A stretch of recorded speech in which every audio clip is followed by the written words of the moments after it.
Hello friends, good evening.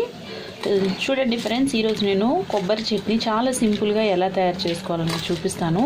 Very simple అనమాట. మనం కొబ్బరి ముక్కల్ని చిన్న చిన్న పీసెస్ లాగా కట్ చేసేసుకొని తర్వాత ఎండుమిరపకాయలు కొన్ని వేసుకొని ఇలాగా బ్రౌన్ కలర్లో కొంచెం ఫ్రై చేసుకోవాలి. తర్వాత దాన్ని మిక్సీ పట్టేసుకోవాలి.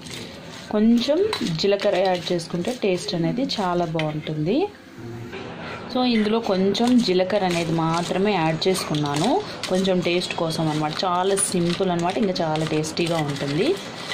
ఇలా బ్రౌన్ కలర్లో వచ్చేలాగా కొబ్బరి ముక్కలు, ఎండుమిరపకాయలు, కొంచెం జీలకర్ర వేసుకోవాలి. దీనికి క్వాంటిటీ ఎంత తీసుకోవాలనేది కూడా ఏమీ అవసరం లేదు. కారం ఎక్కువగా తినాలనుకున్న వాళ్ళు కొంచెం ఎండుమిరపకాయలు అనేవి ఎక్కువగా వేసుకోండి. సో ఇప్పుడు దీన్ని మొత్తం మనం మిక్సీ పట్టేసుకుంటే ఎంతో టేస్టీగా ఉండే కొబ్బరి పచ్చడి రెడీ అయిపోయినట్టే. సో ఫ్రెండ్స్, ఇంతే. మనం మిక్సీ పట్టేసుకున్న తర్వాత పోపు వేసేసుకున్నాను. సో పోపులో కూడా జస్ట్ నేను కొన్ని పోపు గింజలు ఇంకా కరివేపాకు వేసుకున్నాను. ఎండుమిర్చి ఏం వేసుకోలేదు, కానీ మీరు కావాలంటే అన్నీ వేసుకోండి. ఇది చాలా సింపుల్ అనమాట, ఇంకా చాలా టేస్టీగా ఉంటుంది. సింపుల్గా చేసుకోవచ్చు అనమాట కొబ్బరి చట్నీని, చాలా టేస్టీగా ఉంటుంది. ఓకే ఫ్రెండ్స్, నా వీడియో మీకు నచ్చితే ఒక లైక్ ఇవ్వండి. అలాగే నా ఛానల్ని తప్పకుండా సబ్స్క్రైబ్ చేసుకోండి. బాయ్.